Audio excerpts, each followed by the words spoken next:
कहानी एक सुंदर से जंगल की है जहाँ तरह तरह के पक्षी अपने अपने परिवार के साथ सुंदर घोंसले बनाकर रहा करते थे।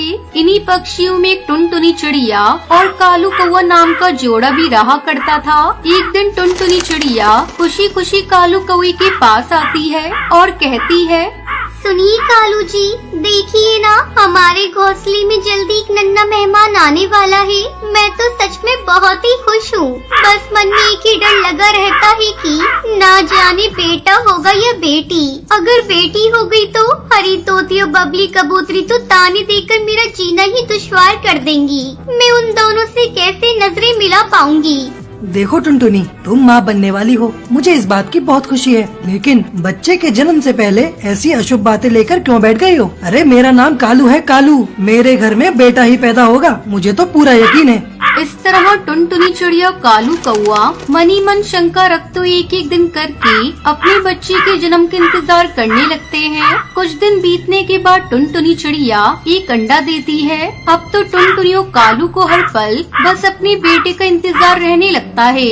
टुनटुनी चिड़िया खुशी से उछलते हुए बोलती है, कालू जी, अरे कालू जी, जल्दी घर के अंदर आइए। देखिए, लगता है हमारा बच्चा अंडे से बाहर आ रहा है। टुनटुनी की बात सुनकर कालू कौवा जल्दी से अंदर आ जाता है। टुनटुनी और कालू खुशी से अपने टूटते अंडे की ओर देखने लगते हैं।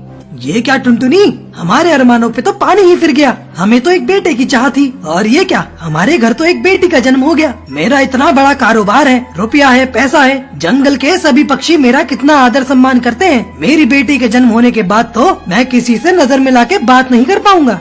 टुनटुनी चिड़िया और कालू कौवा अपनी बेटी के जन्म से दुखी हो रहे होते हैं। तभी उनकी नन्ही सी बेटी अपनी माँ से कहती है, माँ पापा, मैं कितना उत्साहित थी कि आज मैं आप लोगों से मिलूंगी। अपनी माँ के गले लगकर उसे खूब प्यार करूंगी। लेकिन लगता है कि आप दोनों मुझे देखकर खुशी नहीं हुए। मैं अंडे के अंदर से भी आपकी बातें सुन रही थी। आप दोनों को मेरी नहीं, एक भाई की जरूरत थी ना। अपनी नन्ही सी बच्ची के मुंह से ऐसी बातें सुनकर टुनटुनी चिड़िया को अपने व्यवहार के लिए बहुत पछतावा होता है। नहीं नहीं मेरी बच्ची, आप तो मम्मा की जान हो। बेटा हो या बेटी, मम्मा के लिए तो अपने बच्चे हमेशा ही स्पेशल होते हैं। बस पापा को मुझे लगता था कि शायद हमारे घर में बेटा आने वाला है, इसलिए हम लोग थोड़े परेशान हो गए थे। आप ये सब छोड़ो, आप इन बातों के लिए अभी बहुत छोटी हो। टुनटुनी अपनी बेटी को समझा बुझाकर बात बदल देती है। लेकिन कालू को अपनी नन्ही बेटी पर ज्यादा ध्यान नहीं देता। धीरे धीरे समय बीतने लगता है और टुनटुनी चिड़िया इस बार फिर से 2 अंडे दे देती है। देखो टुनटुनी, पहली बार में बेटी हो गई। मैंने कुछ ज्यादा नहीं कहा, लेकिन इस बार अगर बेटा ना हुआ तो हम कैसे मुंह दिखा पाएंगे पूरे जंगल में पक्षियों को? हमारी तो इज्जत ही खत्म हो जाएगी। अरे क्या फायदा इतने रुपया पैसे का, अगर हमारे वंश बढ़ाने वाले का ही जन्म ना हो। बेटा या बेटी तो ईश्वर की देन है, मेरे हाथ में तो कुछ भी नहीं है। मैं इसमें क्या कर सकती हूँ जी? अगर मेरे हाथ में होता तो मैं तीनों बेटे ही पैदा कर देती। देखिए, आपने अपनी बेटी को कभी प्यार नहीं किया। बेटे की आस पे जो ईश्वर ने हमें दिया है उसे क्यों ठुकरा रहे हैं? टुनटुनी चिड़िया के समझाने का कालू पर कोई असर नहीं होता और इस बार भी अंडों से 2 नन्ही चिड़िया का जन्म हो जाता है। वहीं दूसरी तरफ, अरे कुछ पता चला, कालू कौवे के तो 3-3 बेटियां पैदा हो गयी। अब इसकी अकड़ थोड़ी ढीली पड़ेगी। मैं तो उससे सीधे मुँह बात भी नहीं करने वाली। बहुत घमंड था टुनटुनी को अपने पति के पैसे व्यापार पर। अब क्या करेगी? अब तो 3-3 बेटियां पैदा हो गई हैं। अरे अकेले ही सड़ना पड़ेगा इस घोंसले में जीवन भर। मेरे तो 2-2 बेटे हैं। मैं तो अपनी बहू से खूब सेवा करवाऊंगी। मेरा जीवन तो भरपूर मजे में बीतने वाला है। सभी पक्षी टुनटुनियों कालू के घर बेटियों का जन्म का खूब मजाक बनाते हैं। उनके मजाक उड़ाने की आवाजें कालू के कानों में भी पड़ जाती हैं। देखो टुनटुनी, जिन पक्षियों की मेरे सामने बोलने की हिम्मत नहीं थी, वही पक्षी आज मेरा मजाक बना रहे हैं। ये सब तुम्हारे और तुम्हारी बेटियों के कारण ही संभव हुआ है। अब मैं तुम्हारी बेटियों को एक पल भी इस घर में बर्दाश्त नहीं कर सकता। आप कैसी बातें कर रहे हैं जी? ये तीनों बच्चियाँ क्या आपकी नहीं है? और ये नन्ही जान का भला क्या कसूर है? मुझे इन सब से कोई मतलब नहीं है। मैंने कह दिया तो कह दिया। अगर तुम्हें इस घर में रहना है तो इन तीनों को अपने घर से कहीं दूर छोड़कर चली आओ, नहीं तो समझ लो बेटियां पैदा करने वाली पत्नी के लिए मेरे घर में कोई जगह नहीं है।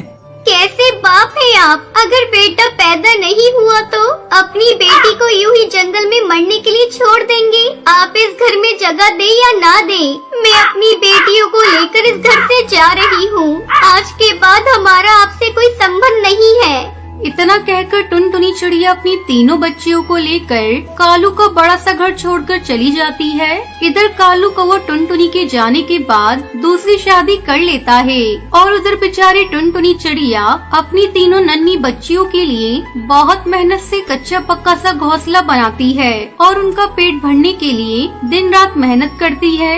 बेटा, आप तीनों मेरे लिए इस दुनिया में सबसे बढ़कर हो। आपकी मम्मा से जितना भी बन पड़ेगा मैं आपके लिए जरूर करूँगी। बस आप तीनों जल्दी से बड़ी होकर मम्मा के सपने पूरे कर दो।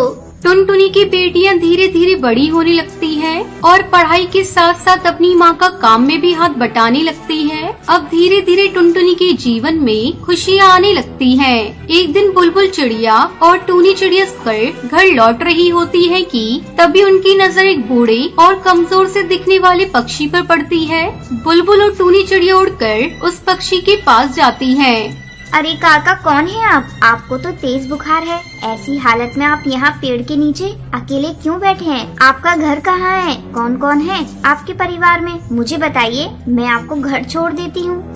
मेरा कोई घर नहीं है। मैंने कई दिन से कुछ नहीं खाया है। मैं बीमार था, इसलिए मेरी पत्नी ने मुझे घर से बाहर निकाल दिया है। आप रोइए नहीं काका, मेरे साथ चलिए, मैं आपका ख्याल रखूंगी। मेरे घर में मेरी माँ और बहनें भी हैं। हम आपका इलाज करवाएंगे, आप बिल्कुल ठीक हो जाएंगे। आप बिल्कुल ना घबराएं। बुलबुल और टूनी चिड़िया उस बूढ़े कौवे को अपने साथ अपने घर ले जाती हैं। अरे बेटा, ये तुम्हें कहाँ मिले और तूने घर क्यों लेकर आई है? माँ, ये काका बहुत बीमार हैं। इन्होंने कई दिनों से कुछ नहीं खाया है। आप ही तो कहती हैं कि जरूरतमंद की मदद जरूर करनी चाहिए, और ये तो मेरे पिता की उम्र के हैं। इन्हें ऐसे ही जंगल में छोड़ना मुझे ठीक नहीं लगा, तो मैं इन्हें अपने घर ले आई। ये तुम्हारे पिता जैसे नहीं, तुम्हारे पिता ही हैं, जिन्होंने बरसों पहले हम चारों को दर दर की ठोकरें खाने के लिए छोड़ दिया था। मुझे माफ कर दो टुनटुनी, मैंने तुम्हारा और तुम्हारी बेटियों का अपमान किया, इसलिए ही मेरी ऐसी हालत हुई है। तुम्हें घर से निकालने के बाद मैंने दूसरी शादी कर ली थी। फिर मुझे दूसरी पत्नी से 2 बेटे हुए, लेकिन उन तीनों माँ बेटों ने मेरा कभी सम्मान नहीं किया और मेरा घर कारोबार सब हथिया लिया। और जब मैं बीमार हुआ तो मुझे मरने के लिए जंगल में फेंक दिया। मुझे अपने किए हुए पर बहुत दुख है टुनटुनी। चाहो तो तुम अभी मुझे घर से निकाल दो, लेकिन हो सके तो मेरे कर्म के लिए माफी दे दो। अब मैं सुकून से मरना चाहता हूँ। नहीं नहीं पिताजी, आप ऐसी बातें मत कीजिए। हम तीनों बहनें आपकी सेवा करेंगे। आप बहुत जल्दी अच्छे हो जाएंगे। हमारा अधूरा परिवार पूरा हो जाएगा। अब से आप हमारे साथ ही रहेंगे, चाहे जो भी हुआ हो। आप हमारे पिता हैं। जब मेरी बेटियों ने आपको माफ कर दिया तो मैं भी आपको माफ कर देती हूँ। आज मेरी बेटियों ने साबित कर दिया कि 3 बेटियों की माँ होना कोई अभिशाप नहीं, वरदान है, वरदान। और फिर वो सब लोग खुशी खुशी साथ में रहने लगते हैं।